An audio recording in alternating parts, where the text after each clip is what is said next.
The gates of Ironmore had seen many things over the centuries. They had seen armies approach and retreat. They had seen storms that bent the old pine trees like blades of grass. They had seen kings arrive on horseback with their flags flying high. But on that gray morning in early autumn, when the fog still clung to the ground and the air smelled of rain and pine needles, those gates saw something that made every single person standing near them go completely still. Ilara was walking home. She was alone. No horse, no carriage, no escort. Just a young woman with dark hair loose around her shoulders, wearing a long coat that did not belong to Ironmore. She walked with her head up and her steps steady, as if she had thought carefully about every single one of them before taking them. The guards at the gate recognized her immediately. One of them actually dropped his spear. Nobody stopped her. Nobody knew what to say. She walked through the gates and into the courtyard, and the silence that followed her was the kind of silence that has weight to it. People stopped moving. A woman carrying a basket of bread simply stood and watched. Two young boys who had been chasing each other froze in the middle of the yard. Word passed from person to person, not in whispers but in glances, in wide eyes, in hands that reached out to touch the arm of whoever was standing nearby. Ilara is back. But that was not the only thing they noticed. It took only a moment before eyes drifted to the left side of her neck, where the collar of her coat fell open just slightly, and what they saw there sent a fresh wave of silence rolling through the crowd. A mark. Dark and unmistakable. Not Ironmore's mark. Someone in the back of the courtyard said the name before anyone else dared to. Duskbone. The mark belonged to Duskbone, to Alpha Kalen Voss, Ironmore's oldest rival, and the one man that Dorian Ashvale had never once called a friend. Inside the great hall, a scout was already running. Dorian was standing at the long table when the doors burst open, reviewing a map with 3 of his senior men. He did not look up immediately. He had learned long ago that urgency in a messenger's footsteps did not always mean urgency in the news. He finished the sentence he was speaking, then turned. The scout was breathing hard. He could barely get the words out in order, but he managed the important ones. She came back.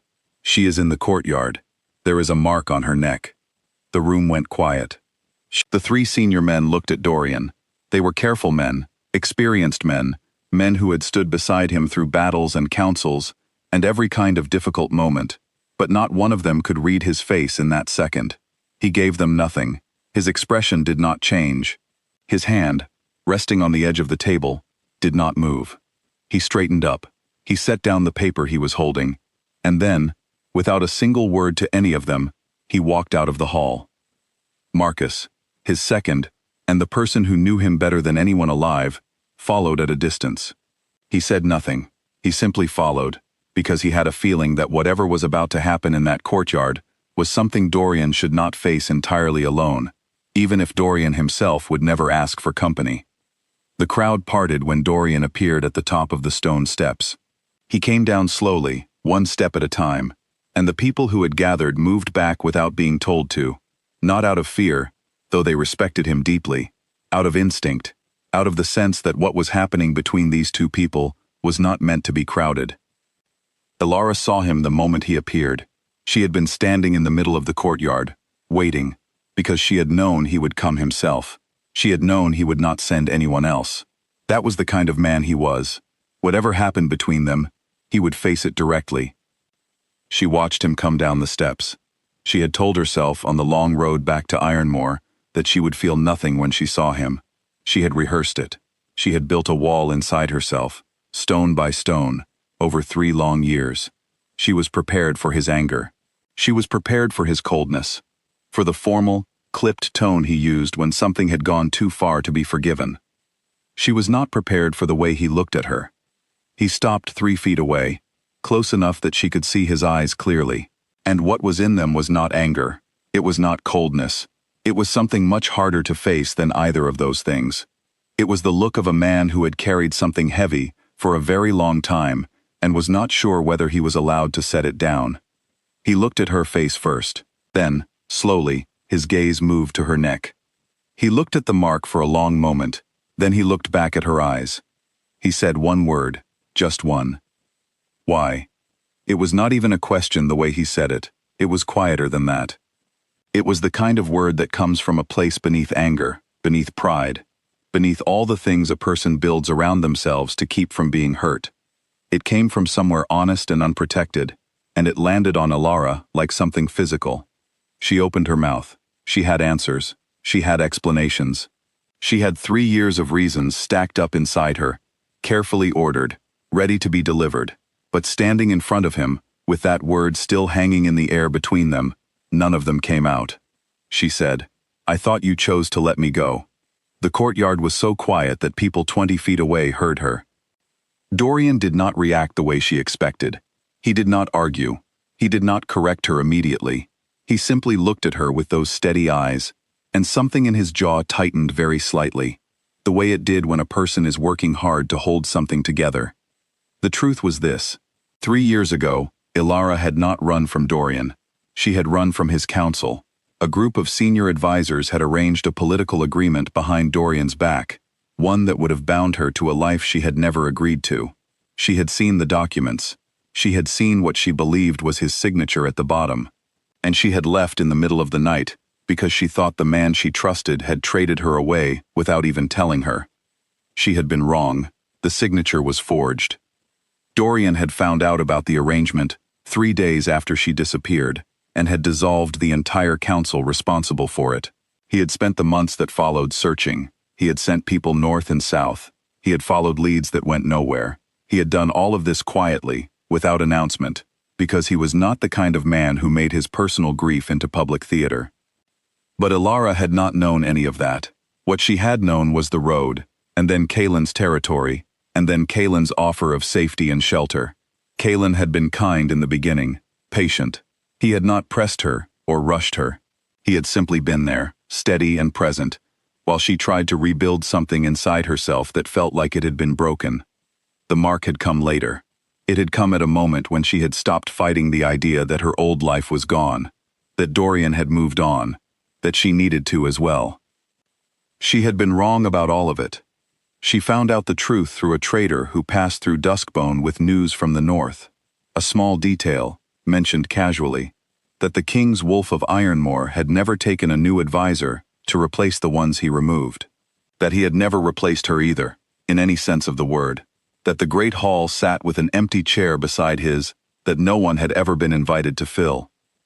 It had taken her 2 weeks to make the decision to come back, and another week of walking to get here. Standing now in this courtyard, with the mark on her neck that she could not undo, and the man in front of her who had never stopped waiting, she felt the weight of every single one of those days. She said, "I saw the documents. I saw what looked like your name." He said, "I know. I found out what they did." She said, "I did not know you had been looking." He said, "I know that too." The simplicity of it was almost unbearable. No raised voices, no accusations, just 2 people standing in the open air, finally saying the things that 3 years had kept buried. And then Dorian did something that no one in that courtyard had ever seen him do. He was not a man who showed weakness. He was not a man who performed his feelings for an audience. He was controlled and deliberate, and the people of Ironmoor loved him for his steadiness as much as for his strength. In all the years he had led them, through losses and hardships and moments that would have broken other men, they had never seen him come undone. What happened next was not performed. It was not chosen. It rose out of him the way grief rises when it has been held down too long and finally finds the surface. He tilted his head back slightly, his eyes closed, and from somewhere deep inside him came a sound that was not quite human and not quite animal, but something that existed between the two, something old and instinctive, and completely beyond his control. It was the sound of a wolf who had searched for years and finally found what he lost, only to see it marked by another. It was the sound of a man who had held himself together through sheer discipline for 3 years, and could no longer manage it, not in this moment, not with her standing 3 feet away, wearing proof of everything that had gone wrong. The sound rose and filled the courtyard and bounced off the stone walls and drifted upward into the gray autumn sky. It lasted only a few seconds, but it was the kind of sound that people do not forget, the kind that settles into memory and stays there. Nobody laughed. Nobody looked away in embarrassment. The woman with the bread basket pressed her free hand over her heart. The two small boys stood completely still, their earlier game entirely forgotten. Several of the older people in the crowd lowered their heads, recognizing what they were witnessing. Marcus, standing near the steps, turned slightly to the side and looked at the ground, because some moments are too private to watch directly, even when they happen in public. Alara stood very still. Her wall, the one she had built so carefully, developed a crack the moment that sound began, and by the time it faded, the wall was gone entirely. She had told herself she belonged somewhere else now. She had told herself that marks were permanent and decisions were permanent, and that some things simply could not be undone. She had believed all of that on the road here.